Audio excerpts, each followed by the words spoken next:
Good afternoon, everyone. If you're just joining us and it's the first time you're seeing me, my name is Edward Choi and I'll be your moderator and host for this session. Thank you for joining us at the Ready for Life Festival, brought to you by the CPF Board in collaboration with Money Sense. And we'll be diving into a topic that's increasingly relevant and important to all of us today. Financial safety in a digital world, what every investor should know. We have two excellent speakers here who are going to help you make sure that you protect your hard-earned money. So please welcome on stage, first of all, the Managing Director of Invictus Law Corporation, Mr. Josephus Tan. Welcome. And joining him also will be the Deputy Director, Scam Public Education Office, Operations Department of the Singapore Police Force. Please welcome Mr. Jeffery Chin.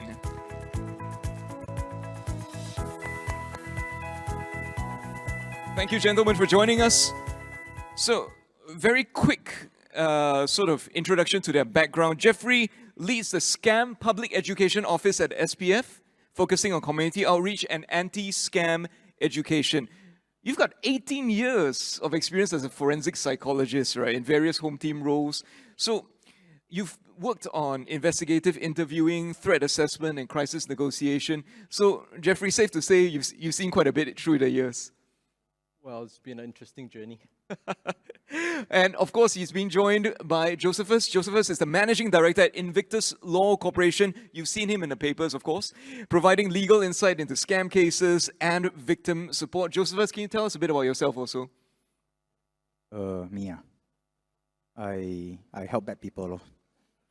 So you all know I'm a criminal defense lawyer. So essentially, I do a lot of high-profile criminal cases, and a lot of them you probably read it in the papers. But I think in recent years, we see more and more queries from members of the public pertaining to they being scam victims, like they want to know their recourse in terms of like how to recover back the monies lost. And also, I also defend like people who are being charged for scams. So I also defend the scammers. So I know both sides of the story. So quite important. So very glad to have both of you here with us today. And we're going to start with Jeffery. So Jeffery, you've been with the police force for almost 2 decades now. And it's very strange to think that it's 2025. Singapore is one of the most digitally savvy countries in the world. How come people are still falling for scams today, even with so much advertising and education? Well, I think there are many reasons. One I can think of is if you guys have looked at, you guys have been on the papers and stuff, there are different types of scams. And scammers keep changing the way they operate as well. Yeah. So it can be quite difficult for people to keep up to date with the latest scams. That will be one reason. Second, it's there will be people that we know, even our friends as well. Some of them will tell you, it will never happen to me, it will happen to certain groups only. I know I can spot scams. Unfortunately, these would be the folks that will be quite vulnerable. Because why? They think they will never can, so they won't look out for it. They won't take the protective measures as well.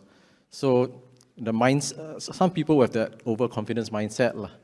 And lastly, you got to look, I'm not praising the scammers, but you got to give it to them. You have to look at their tactics. Sometimes we do undermine their tactics and how effective it can be. So if you think about most scams, what they tend to do is they tend to first stir up very strong emotions. Hey, you are involved in money laundering. Wow, scared already, right? Hey, you have a chance to win $1 million. Hey, wow, excited already. So these strong emotions. So think about the times when you were stressed or when you're very excited. These are the moments where you don't tend to make very good decisions, right? So that's one thing that scammers will do. They stir up strong emotions. The second part of what they will do is what you commonly see in mass marketing context. So they will tend to present themselves as people in positions of authority. They will pretend to be police officers, government officials. They will pretend to be POHs, like for instance, our Prime Minister trying to sell some investment product, they pretend, right? So then you tend to trust. But if you think about it in mass marketing context, why are toothpaste advertisements always done by dentists, someone in a lab coat? Because we tend to trust. We tend to trust our people in positions of authority. We tend to trust, So they tend to do that. Oftentimes, if you think about investment scams, one thing that they like to do is also they will add you to chat groups. Then it's like, hey, wow, that chat group, a lot of people transferring money, a lot of people say they earn money. Why? There's this term called social proof. If you go to a hawker center, you look at the shop with the longest queue, wow, 包价one. Same thing, you go into the investment chat group, they do that. But you don't realize that in that chat group, everyone is a scammer. So they use that as well. It's called social proof. So I talked about authority, I talked about social proof. Sometimes they also use what we call liking. So imagine if they pretend to be police officer, hey, you're involved in money laundering. You better transfer money to this safety account. What they'll say then is, brother, sister, I'm trying to help you here. I want to clear your name, but you must help yourself. Transfer the money into this safety account, cooperate with me so that we can clear your name. But just keep in mind, government officials, police will never ask you to transfer money over a phone call. So they tend to do all these little tricks. And when these little tricks are in place, coupled with the emotions, the excitement or the fear, people tend to be more vulnerable to scams. Yeah, and we often think of ourselves as being invincible, right? Yeah. We're too smart for this. And this sort of overconfidence, almost arrogance, can lead to our downfall sometimes, right? It can lead to a downfall, and the thing is, we may truly know, but the thing is, we are not always on our A game, right? We are not always alert. There are days where you a bit not quite there. These are the times when scammers strike, when you're at your most vulnerable. Yeah, and if we are overconfident, it makes it worse. Yeah. Josephus? Actually, after looking at all these cases, I came to a conclusion. You know why Singaporean every time kena scam? You know why not? You know what's the problem? Simple, 3 things. Hokkien, you know there's a saying, right? Singaporeans kia su, kia si, kia cheng hu. So in English, literally it means you scared to lose, you scared to die, and you scared government. Standard one. Just now, you see whatever Jeffery mentioned, right? It cuts across all 3, right? I tell you why. Why people fall victim, Singaporeans fall victim to scammers. 3 things, scared to lose. So they will always create that kind of impression, right? To say, hey, everybody investing in crypto now very popular. Hey, yesterday increased 15%, Then 2 days later, 17%. You still want to wait for when? The only best time is now, right? So, kiasu Singaporean. FOMO you scared to lose out fear of missing out. Kiasu. Second, kiasi, scared to die. How does that work? That's why they realize the soft spot, the Singaporeans very law-abiding one compared to our international counterpart, right? So they impersonate who? Government, no? Hey, I almost kena Honest, I'm a lawyer, right? And I do this for a living, right? And I defend bad people, right? I defend scammers, so I should know their thinking, right? I almost kena, can you believe it? They call me up.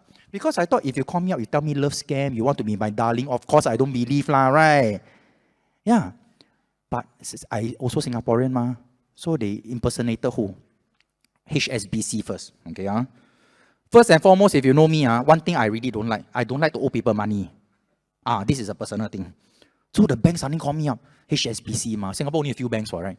Mr. Tan, they still give you your full name, your IC number, Then I thought, how come they have? We are calling from HSBC.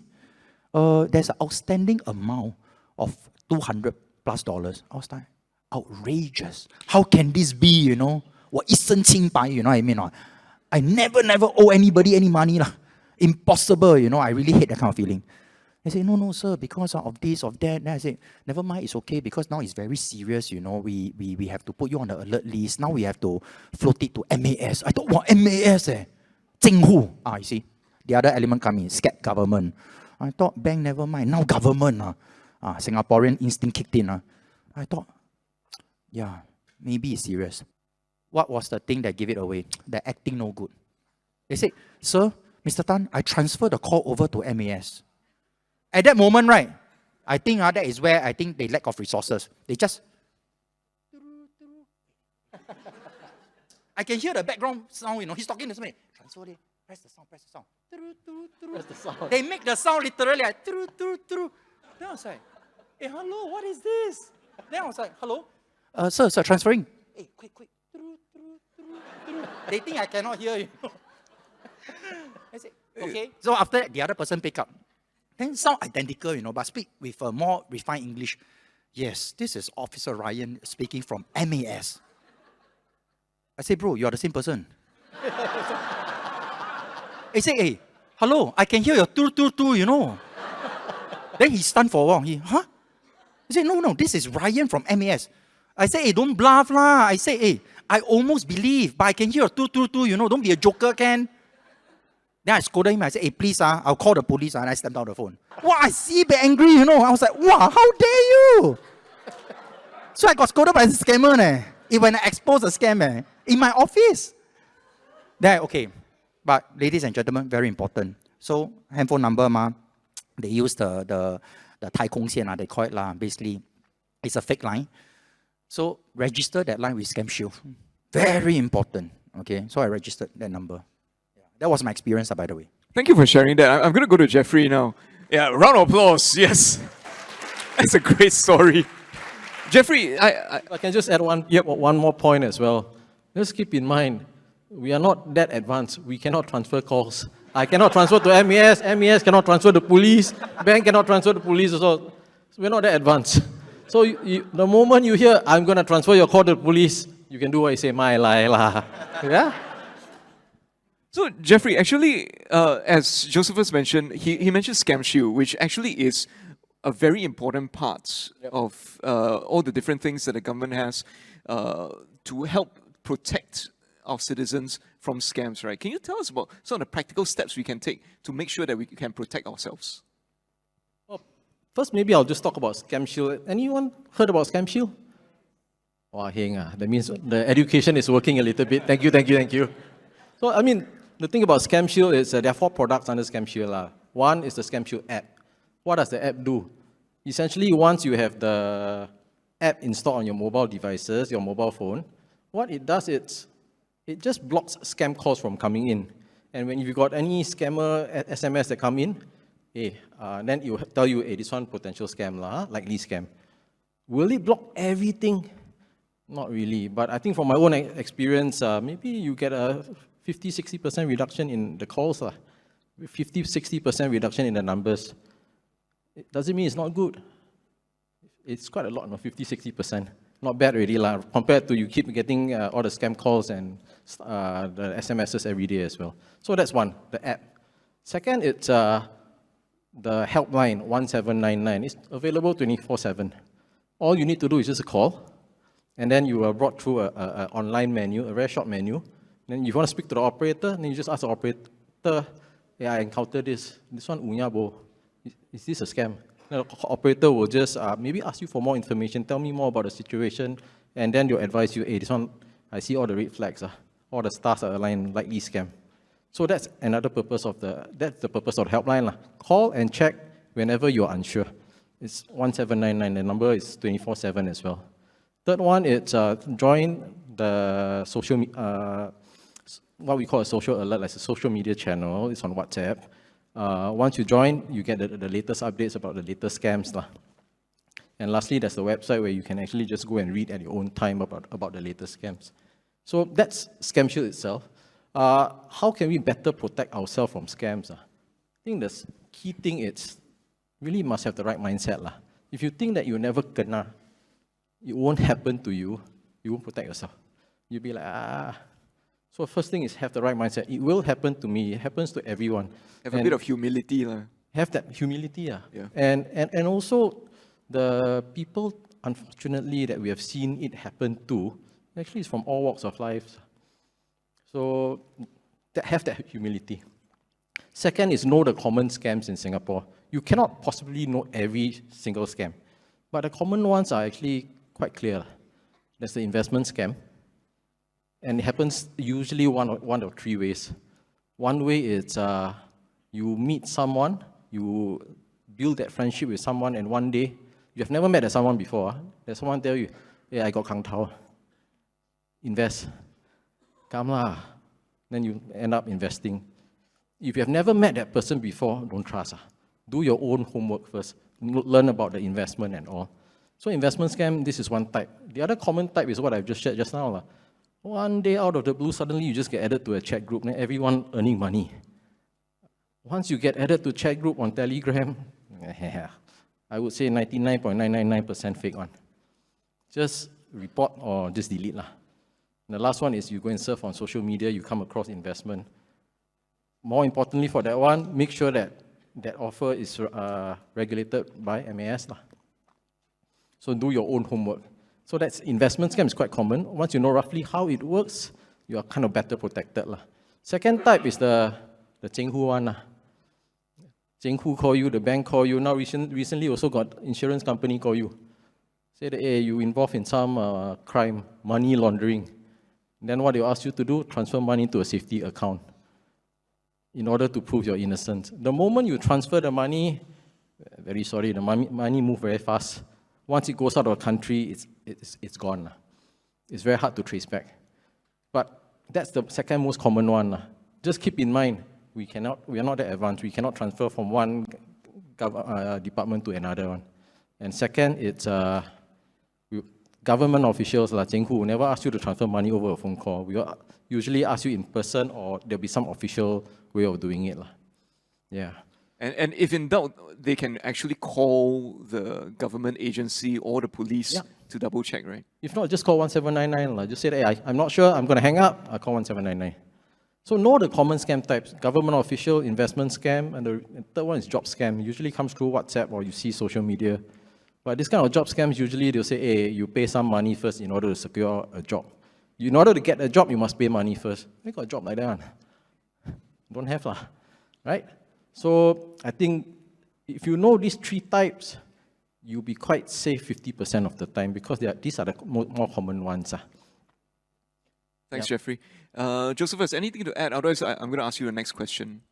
Okay, really, if anything, right, from this talk, right, that you attend, there's only one key takeaway from this thing, right? Just remember, government officials, no matter which department, which ministry, will never ask you to transfer money. This is the golden lesson. You must walk away from this room remembering, can? No, but because I know Singaporean, I'm Singaporean, we all Singaporean, we scared Cheng Hu one, it's confirmed one. You know what I mean on? Even I'm legally trained, and I'm supposed to know criminals the best, because I defend them, right? I also almost kena because I scared Cheng Hu, you know what I mean? Yeah, so I think this mentality very important. Be inquisitive, and more importantly, be vigilant. So really, it's your responsibility, because when thing happens already, no point crying, say, oh, the bank should have done this, you all should have alerted me. No, you have to take individual responsibility, you see. So just know this, government officials, no matter who, or even the hospitals, medical emergencies, IRAS, MAS, CPF, or even SPF, police force, nobody will ever ask you to transfer money on. Always remember that, okay? Government officials, number one lesson, can? Remember this, okay? Okay, so keeping that in mind, Josephus, what happens if sway really we kena? So we've been cheated, okay? Then who actually is legally responsible? Is there, what are the legal avenues I can take to seek restitution? I can only say, too bad and too sad. No, it's true, because we deal with this every day. So we have a lot of customers, a lot of clients, they come for legal queries, right? Legal consultations. They also ask, they say they fall prey to scams. Then how?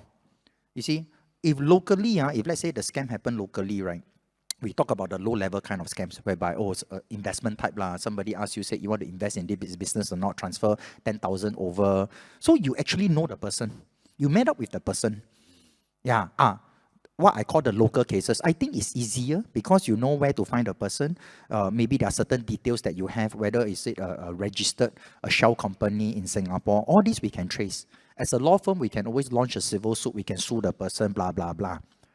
But I think it's a lot more difficult if this is a international kind of scam case. It's an overseas scam case, online scam case. Very difficult because most of them, they're operating from overseas.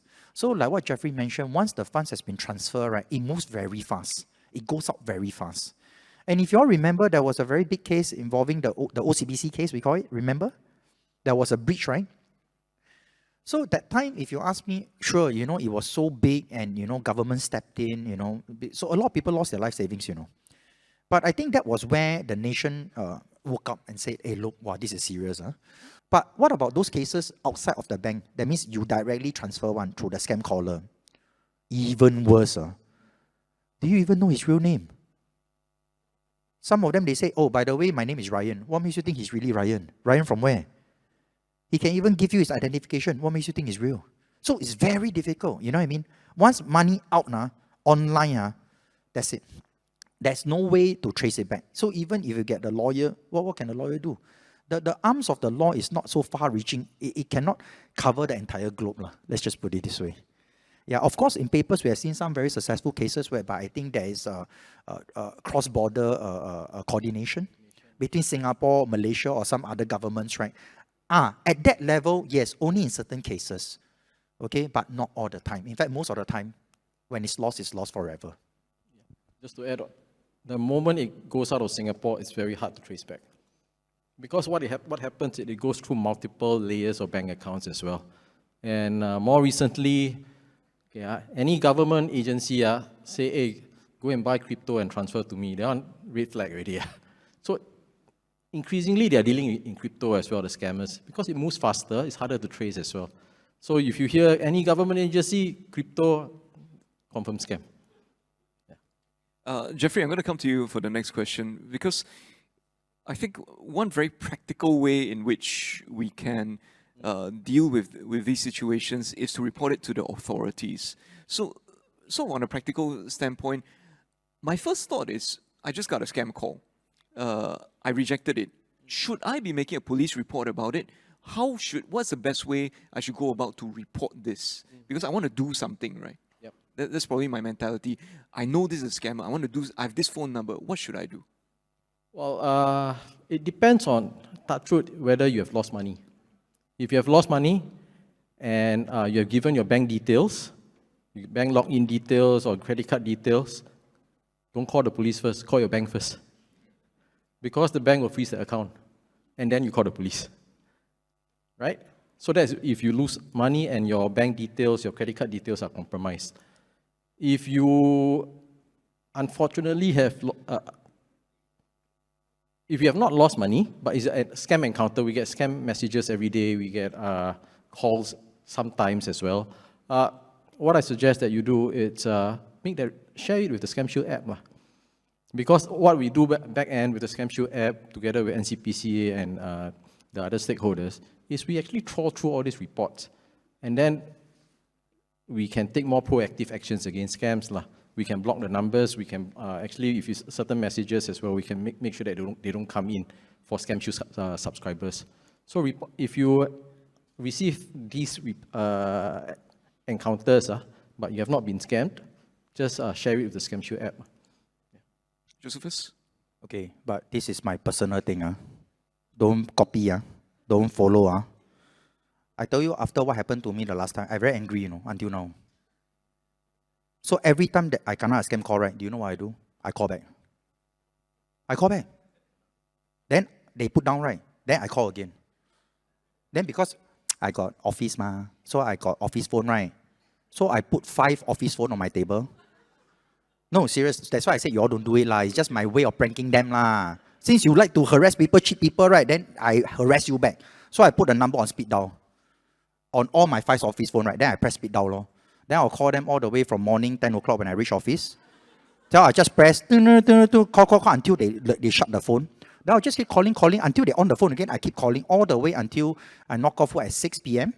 I go and eat dinner. Then I come back office at 9 p.m. Then I'll keep speed dialing until 3 a.m. Because you see, lawyers, we work very long hours. So you want to scam, right? Then never mind. Then you find the right person. I also scam you. Like that. So same thing, nowadays, sometimes I even entertain them on the phone. I know it's a scam call. I say, you want me to transfer money? How much? I say, I tell you what, 5,000. You transfer 5,000 to me also. I say, why? I say, no I mean, you transfer 5,000, then I know you're sincere, you real, Then after that, I transfer another 5,000 to you. But again, like I said, this is not legal advice, okay? Please don't do that. I do that because I'm very free, Yeah, I do that because I feel that, no lah, you know, it's so irritating, right? Because they keep harassing. But coming back to my earlier point about Scam Shield. So after I prank them already, right, then I go and lock the number with Scam Shield. Then, you know what, a few numbers, right, I call until they deregister the number, you know that. I think they scared. Okay, I think this is social responsibility. I think every one of you should do this. Once you receive the scam call, right, from this unknown phone number, please put it into Scam Shield. You know, you're helping everybody. Because you are actually building on the database. If you just ignore it, right, I feel that, you know what, you let the person just get away, you know, they will keep using that same number, right, to go and scam other people. You know what I mean? So let's build on this database in Scam Shield together. I mean, that's my experience. That's very good advice, actually. Thank you so much for that, Josephus.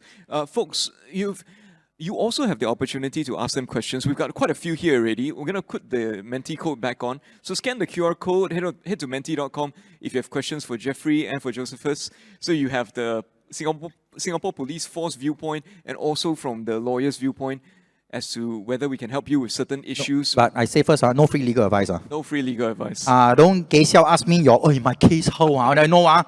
Call office. Okay, so this is a public forum, okay? But I'm going to start with a question from one of our audience members for Jeffrey. So Jeffrey, if let's say I unknowingly, because I fell for a scam, and as part of falling for that scam, I forwarded scam messages or fraudulent links to my friends or family. Okay, will I get into trouble also? Well, I guess when you receive that link, I think, you know, actors rear, man's rear. You're totally not aware it's a scam link lah. I think the least you could do is tell them, hey, this link don't click. If you have clicked on the link, do something about it. Yeah. So I don't think it's an offense yet. Right. Josephus, your thoughts on it? Is this something that I should not just report to the police, but also speak to a lawyer about if I feel that, I may be implicated in a scam case? No, like what Jeffrey earlier mentioned, I think when it comes to the law, a lot of it is about logic. I mean, at the end of the day, we talk about intention, right? Like when you commit a crime, you need to have intention, right? You need to intend the crime to happen. So if this is a case of you being bodo, you know, people transfer to you, I don't know what it is, I transfer to somebody else. Then okay lah. I mean, if you are being taken to task, you just need to show proof that you really don't know what it is lah.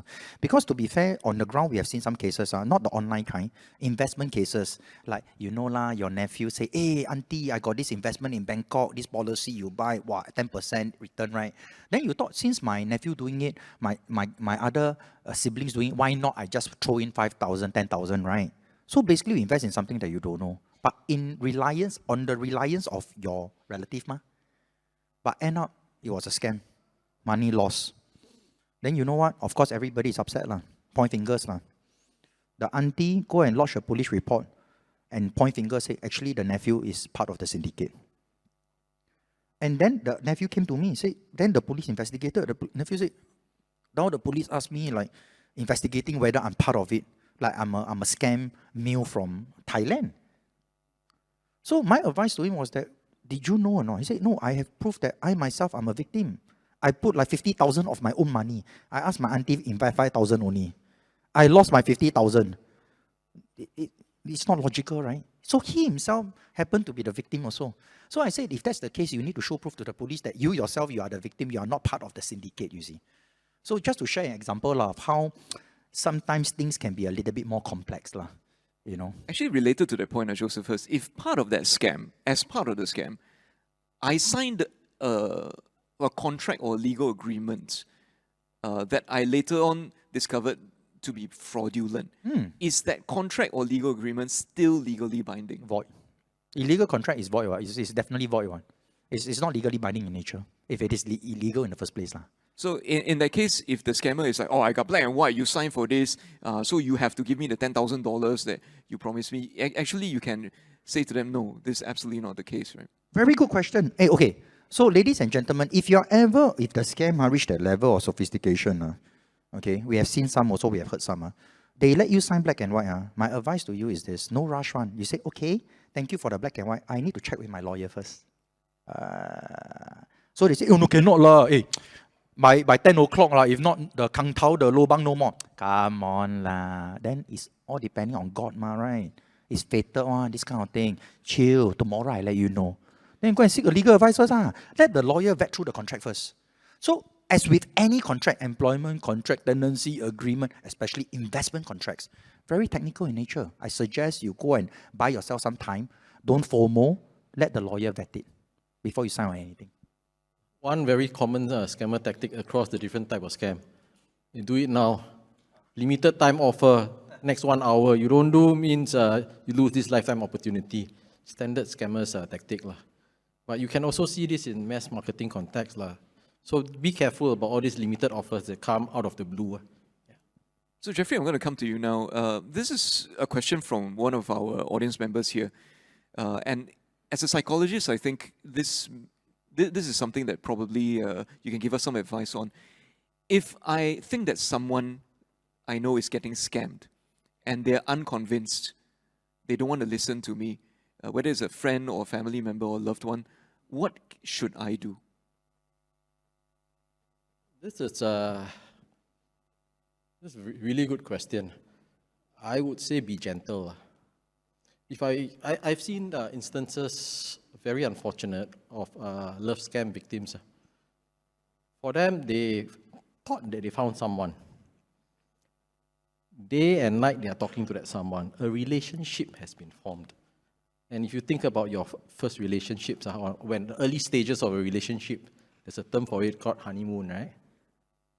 So you form that attachment with that person, and it's quite intense in the initial stages.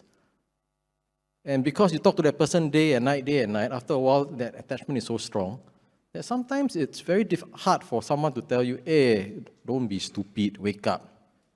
Because it's real to you. The person is on the phone. The person has sent you documents. The person may have sent you pictures, sent you gifts as well. So I would say the first piece of advice would be gentle. You can do a bit of inception. Hey, I've seen you talking to this person. Recently, you told me you sent him $10,000. Be concerning. Is there anything that I can help you with? Rather than go up front, hey, my liar. That one, sometimes people will push you away to say that, hey. Because why? They don't want to feel bad about themselves as well. Right? So I think that's the main piece of advice I would give, be gentle. Totally agree. If I want to add on, I'm going to add on to what Jeffrey said. I think you need to show empathy. Like recently, again, a story time. I got a lot of story on. Okay. Recently encountered this case, this old auntie in her 80s. Very poor thing. Came to my office. So apparently went to seek help from a church. The friend goes to church with her. Then she was all alone because the son also angry with her, And she was staying alone with the helper. Angry with her because of what? She lost 400,000. 400,000, 80 plus over years old. I'll take it, it's a life savings. She stayed in a 3-room HDB flat to a scammer. So she came to my office and said, Mr. Tan, can you help me? I look at her. I say, you okay or not? I say, yeah. I say, my son don't want to talk to me, angry with me. I say, why? Because I lost 400,000. Then I say, okay, is this over the phone online one first? He said, no, yeah, over the phone, but in Singapore, I know the person. I said, ho sei liao. I said, this is a local scam case. I said, maybe got chance. And she provided the details of the lady, the Chinese national lady, who scammed her. And then I say, okay. I say, no guarantee, but we can help you legally. So we contacted, They say, but we say, because issue letter maybe too early. We say, why not we call her first? So she called the lady and said that, we are going to make a police report. Because ultimately, I think a lot of scam victims, right, it's not that they only want punishment. Ultimately, I think the end point is they want their money back. So I think I will be advised to say, make police report, sure. But more importantly, before you do that, right, tell the scammer, say, you return back the money. All right? Because if not, right, I'm going to make the police report. And guess what? The local scammer, right, actually say, okay, don't go to the police, we can talk. I said, can talk. I said, then I told the old lady, you ask her come down to my law firm. Okay? She came down, She came down. I said, no scan, come down. So come down, then we do a black and white settlement agreement, how much you want to pay her back, Then she said she don't have so much money, installment, can or not. And I asked the old lady, the lady said, can at least get back some money installment. I said, okay, Lord, then everything, both parties agreed, sign. Then after that, she went off. Then the old lady, the ama asked me, then, Mr. Tan, what if she pay halfway, then don't pay how? Then I said, you go to the police, up to you lah. You can go to the police now. I said, why not do it this way? Let her pay, finish everything, then go to the police. Then you both you get back the money, then you punish right? Correct, right? No, really, I have this personal thing against scammer ever since the last call. So I 创伤, now I hurt. Maybe I need to see a psychologist, No, because honestly, nowadays people come and engage me. Say, I commit murder, I commit robbery, I molest people. I say, okay, $5,000 I charge. Then they come and look for me, Mr. Tan, I charge for scam, 10,000, 20,000. Why so expensive? You scam, You scam people money, so you a lot of money, right? Then why should I do it so cheap for you? So personal. I heard already. I appreciate that. So actually, Josephus, what I'm hearing from you is that actually if we have the details of the scammer and they are local scammer, there's actually a chance for some sort of recourse. Yeah, for sure. Because the thing is that, you see, I think local scammers, firstly, if you have their identity in Singapore, they have their roots in Singapore. I mean, definitely they have a place to stay, right? Place of residence, and whether they are like, PRs, or they're citizen better still, or even if they're on employment pass, work permit, whatever it is, right? Because there's an immigration element to it as well. So I think their scheme is in the game, long and short of it. They will be more inclined, if you threaten them with legal action, right? They'll be more inclined towards settling. So, ladies and gentlemen, another thing you need to take away from today's talk, right, is this. If anybody asks you to invest in a financial product, I think the first question you need to ask, before you even think about transferring money, your FOMO, whatever, ask, what is your authority? Do you have the license? Property agent sell house, you need license, right? Insurance agent sell policies need license, right? Lawyer also need license. Doctor need license. Accountant need license. So people ask you sell investment, no need license. How can it be? So common sense. First thing, ask them, where's your license? Do you have a trading license with MAS? I think that is a very sound question to ask. Actually, related to that, I think, Jeffrey, we were speaking earlier with one of the speakers, Audrey Ho, from the previous session. She was chatting with us about the experience that her bank has had with people impersonating, stealing the identities of MAS licensed individuals. Can you tell us a bit about that? So, this is part of the Cheng Hu scams that we've been talking about. So, the first call may not necessarily be from Cheng Hu. We've seen a variety. It's been from insurance company, say that you never pay premium, or say that you need to cancel the policy, if not you incur charges.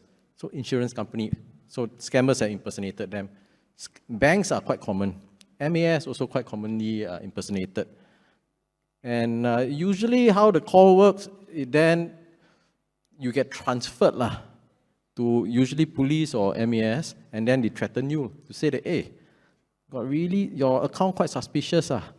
You must be involved in money laundering. Transfer money to my account, I need to check every single dollar. No, doesn't happen, doesn't work that way. But I need to do some investigation. You transfer all your money to me. Once investigation is over, I'm trying to help you clear your name. Once it's over, I return you the money. Just know that once you transfer the money, it's gone. But actually, if we doubt them, right, and then we say, hey, do you have a MAS license number? And they give us the number, can we still trust that? Well, MAS... I answer first. Go for it. Okay. No, I want to add on to what I said just now. The second part is this, because for all these self-regulated so-called industry, right, like property, insurance, or even banking, which is by MAS and all that. By the way, not only they have license number, but you can check the license number one. Yep. You can. So if they ever tell you, they say, hey, I'm a insurance or I'm a banker, so license, of course they give you a fake one, assuming this is a scammer. Then take that license number and say, okay, I hold you there first. You call back maybe half an hour later. Yeah. That's why I say always buy time. But I would caution you as well. Some of these numbers are public listed. So okay, the scammers can go to the website and get a number and just throw that number. So again, as far as possible, if it involves a lot of money, call the helpline of the various organizations directly. Correct, but there's the second part. So even if, let's say, that is the real identity and the real license number, right? But the second part is that, remember just now we talked about, nobody will ask you to transfer money. That's the second tier, the second safety net. So even if they do give you an MAS license number, you go online, you check, you see the name is correct, there's still a possibility that they could be stealing or impersonating this individual. You can't just trust it. It's always better to double check. You can call the bank to say and ask for this person. Yeah. And speak to this actual person. I think Audrey mentioned earlier that she has one particular individual in her bank who has been impersonated in 5 or 6 different cases. Same guy, same MAS license number. So we have to look out for these things also. We have time for one more question. And I think this is the one, I'll start with Josephus first. Before I go, actually, let's start with Jeffrey. We've heard that the government is considering stiffer penalties for scammers, which may involve caning. Could you tell us a bit about that? Well, I mean, if you look at the scam situation, I think it's about time that we start looking at harsher penalties. And if I'm not wrong, we are also looking at extending this to mules as well. If you think about scam mules, they are the one facilitating the entire scam enterprise in Singapore. What are scam mules? These are people who sell their bank account, sell their SIM card, lend other people use their SingPass. So they register the SIM card and then they sell it to the scammer. They sell it to the scammer. Wow. Unfortunately, it's easy money, and our kids in school are also experiencing that because to them it's easy money. You can get $50 very easily. But the thing is, these numbers, your SIM card, your bank account, are then used to launder money. Scammers will then use those accounts to transfer money out of Singapore, or they will use these phone numbers to call you because, hey, local number, you tend to believe also.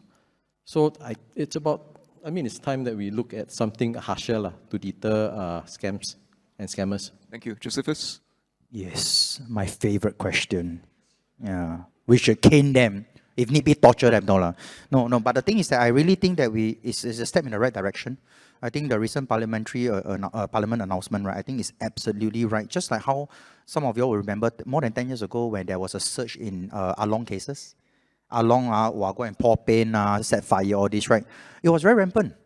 And then at the end, also Parliament went through, they amended the laws, they introduced mandatory caning, mandatory jail term, they increased the jail term as well. Then after that, when they implemented it, the numbers really dropped, So I think, don't be alarmed, this is not something new. A lot of people say, wow, so serious, so harsh. No, is it effective or not? Caning so cruel. Trust me, trial and tested one. Singapore government, one thing you got to believe, sibei kiasu one. They only try things which they have tried before. This is nothing new. So more than 10 years ago, I really strongly support the government in this. It has been seen in those cases, and I believe now that the surging in intermediate vaping, scam cases, you really need to come down hard. Then the numbers will drop. And another thing, also golden lesson from today's session, right? Apart from not transferring money online, ladies and gentlemen, remember another thing. Because this one, you might kena one. Now that Parliament going to amend the laws, long and short of it, one of the provision also says, it's a crime to actually assist, meaning to say you give out your bank details, your bank account number. Let people use your SingPass. Cannot, or give people your NRIC number. No, so I think a lot of people, they maybe don't really understand this part of the law. Can you let your husband use your SingPass or not? Can? Anybody say can? Raise up your hand. Your husband, or your wife, your children. No, you shouldn't allow anybody. That also means your family members, unless they are authorized to do so, through a legal instrument, right? Like a lasting power attorney or something like that. They're empowered to do it, make certain decisions for you. But if not, right, you shouldn't review your SingPass, let people use your SingPass, review your NRIC, your passport number, your bank account details. Because under the new amended laws, right, they are not going to include provisions, You'll be taken to task, if you are found to be assisting in the scammers, by providing all these details, you can also be charged. We have already seen some cases already. Yeah, so actually, totally agree. It's a good thing. It's definitely a good development. So folks, please be aware of this as well for yourselves and also for your loved ones. We've got about 10 minutes left. What we're going to do is we're going to put a Menti code up on screen. So we're going to test your knowledge. Okay, we talked so much already. We're going to test whether you can get this correct. It's because all of us are quite confident now. You've listened to Jeffrey, you've listened to Josephus. You think, okay, I'm ready. But we want to check. Okay, so scan this QR code. We're going to do a very quick quiz, 5 questions only. Okay, after every question, I'll ask for comments from our 2 gentlemen here as well. Okay, these are very simple questions, but be careful, you might get it wrong. Okay, everybody scan? Everybody okay? I give you all 30 more seconds before we start. Also, quick reminder, this is public service announcement. If you do nothing else, download the Scam Shield app. Also remember the number 1799, not for 4D, okay? It's for calling in case you suspect that there is a scam or you need advice on what to do if somebody around you, either yourself or your family members, are getting scammed. Okay, 1799. Joseph, If I can just Jeffrey? add a point as well. If an officer calls you, can be bank officer or police officer, and say, hey, transfer money, it's okay to hang up. It's okay to say, I'm not sure. Even if they have your IC, even if they have your full name. Yes. It's okay to hang up to say, I'm not sure, and then call 1799 to check. Because a lot of times we don't know how to hang up, right? But I think I'm just saying it here, like putting it out there. It's okay to hang up, when, especially in this kind of scam climate. Yeah. It's quite scary when they have your full name, they have your IC number, you straight away, you're put on a very weak position. Yeah, you're very inclined to believe them.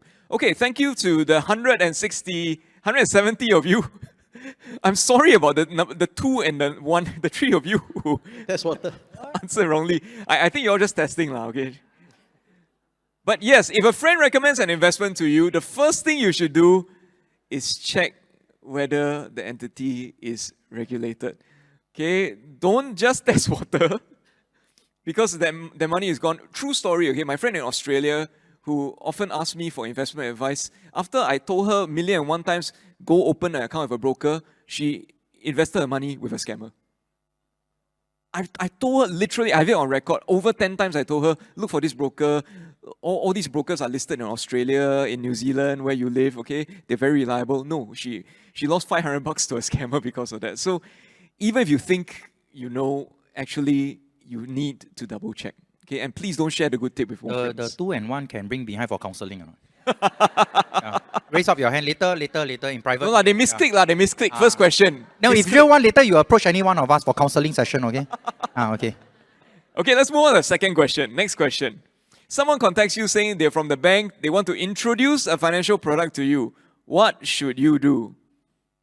Do you invest quickly because there's special gift? Got special rebate and discount. Okay, you check online for reviews, then you trust. It's always a him, the scammer.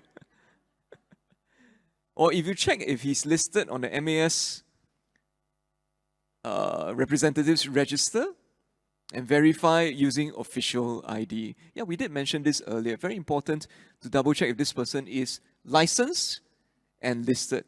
But also double check, they can steal the identity of this person also. Nothing wrong with calling the actual institution. If it's an insurance company, if it's a bank, call the insurance company, or email them, find out if this person exists. I think the 1 is real one. Really need counseling. I think the 1 is the same as the previous one, you know. Later, try to identify who is this person. I think needs help. Yeah. Okay, we don't out you. Again, we assume that they pressed wrongly, okay? Okay, let's move on to the next question. Okay, question number 3. What is question number 3? Just waiting for them to switch to the next question. Oh, technical error. You okay? Okay, so folks, can we take a look at question number 3? If you're unsure if something is a scam,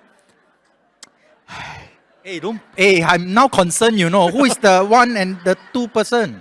is it the same person every time? That's why. Hey, really? You need help, you know. If you are really, this is a serious answer. Well, you see, the numbers are consistent, you know. Well, in a word of fairness, it's not wrong to check with your family. Check with someone you trust. You check with them. I think it's still fine. But even better is to call 1799 or okay, Scam check Shield the app. Scam Shield app. For the 2 people who go along with it and take a chance, a bit concerning, it's true. Yeah. Or is it because you don't understand English, is it? Because after the entire session, you still give this answer. So later, separately, approach us. We won't reveal our identity, okay? So whoever is the 1 and 2, you reach out to us later, separately. Wait, still got 2 more questions. Okay, Okay, question see, number 4. Question number 4. We move on to the next question. Maybe there'll be improvements. Okay, MAS does not hold deposit accounts for members of the public. True or false? You see, it's still the two. But they answer very No, got fast. Yeah. No, is it? What, Ah, four now? Got one more. After this session, still got this kind of number. They answer too fast, I think. I think we need to do group counseling. Yeah, group counseling. Group counseling. Okay, just to be clear, folks, there's a difference between MAS and the CDP. Yeah? Yeah. CDP is the government agency that holds your stocks. They don't hold cash.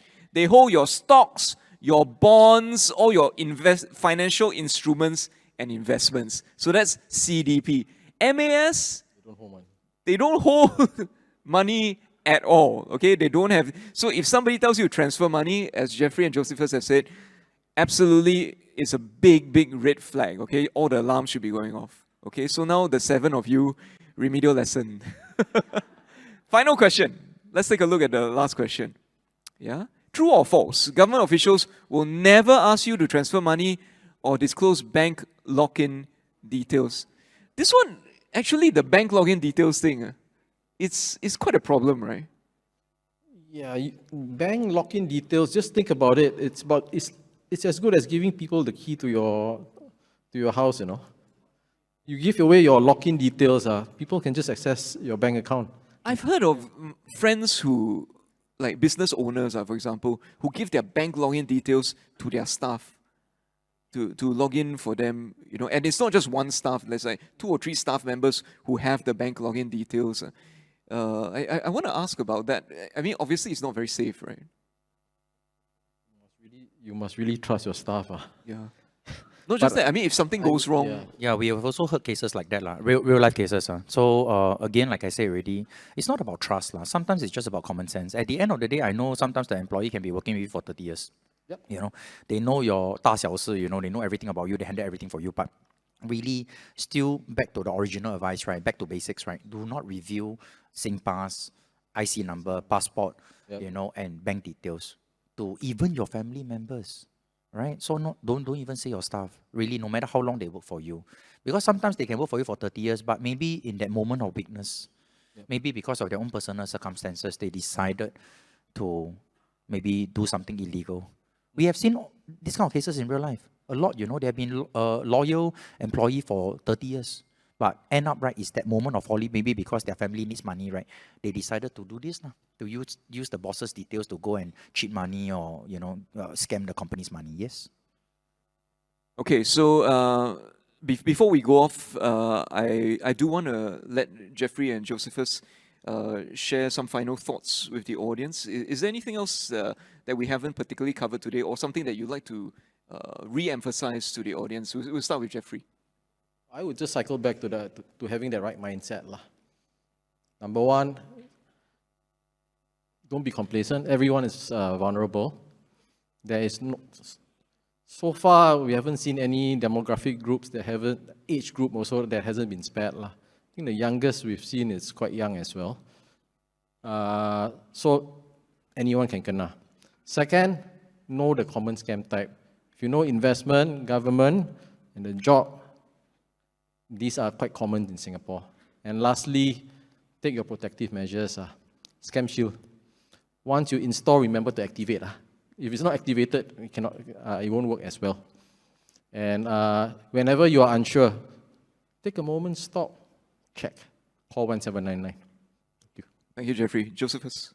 Okay, so just 3 things. First, never transfer money over the phone, right? That no matter who they are, okay, just don't transfer. Second thing, always verify the identification. Like I said already, even if they impersonate, they give you real information, you don't have to rush into it. You can just hold it back and then check with the relevant organizations and authority. All right, so verify. And finally, the last one, Scam Shield or 1799. Really. So do your part also for everybody. Like I said, build on the database. Don't just ignore it, you know. I mean, it's one thing like me to play with them, but it's another thing for you to do your part when you put down the phone, right? But register the number with Scam Shield so that we build the database for the safety of everyone. Yeah. Thank you very much. Please give a big hand to Mr. Jeffrey Chin and Mr. Josephus Tan.